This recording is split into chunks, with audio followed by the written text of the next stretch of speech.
Hello students, welcome to Elgaton revision class at Sri Vidyaniketan Public School, Sri Ramnagar. Yes, so students, today we are going to revise a revision of Elgaton of day 2. So now in the previous class, we have revised about phonics. So in today's class, let us revise with whole words. Yes, yes, so students, here there are some questions based on antonym. Antonym means opposite words. So here there are some sentences and below the sentence there are some options.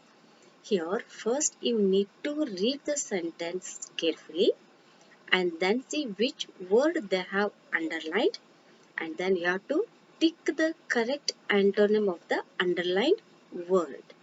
So for example, a small bird sat in a tree. So which word they have underlined here in this sentence?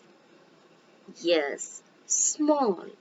So what is the antonym for the small? Antonym means opposite word. So what is the opposite word or antonym of the small? Yes, big. So I'm going to tick big. So students, in the same way, you have to solve the remaining questions. So we'll move to the next question. Yes. So students, here there are also some sentences. You need to read the sentence. There are the options given in the help box. Here also you need to read the sentence very carefully and you have to replace the underlined word with the synonyms from the box. It means synonyms means similar, which has a similar meaning of the underlined word.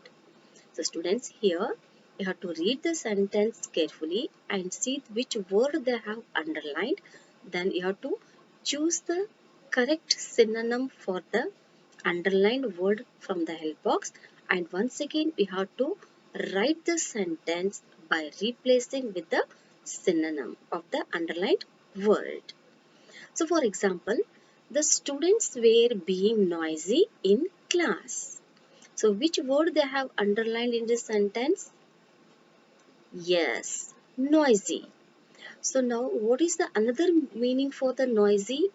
So which is another meaning for the noisy in the option? Street, loud, house, thought. So which is a similar meaning for the noisy? Yes, loud. So now here once again we have to write the same sentence by replacing the noisy. In the place of noisy, you should use the synonym that is loud. So here, now I'm going to write here, the students were being loud in class.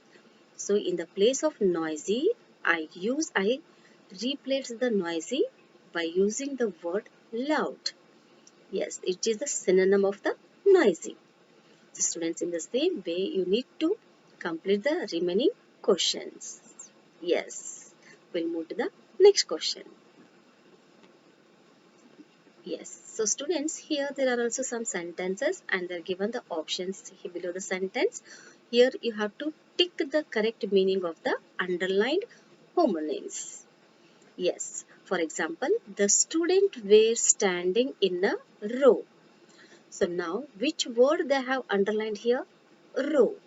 So now here, now you have to tick the correct meaning for the underlined homonyms. Yes. So which is the correct meaning for the row? So the first option is a number of people or things in a line, a boat with oars. So which is the correct meaning for the this sentence for this homonyms? Yes, a number of people or things in a line. So students, in the same way, read the sentence carefully and tick the correct meaning for the underlined homonyms. Yes, we'll move to the next question. Yes, so students, here there are some homophones.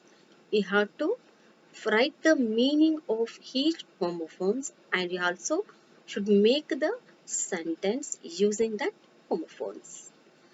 So once again I'm going to say repeat. Here there are some homophones.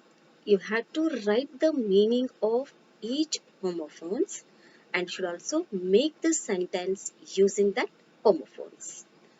So students, with this we are going to complete our today's class.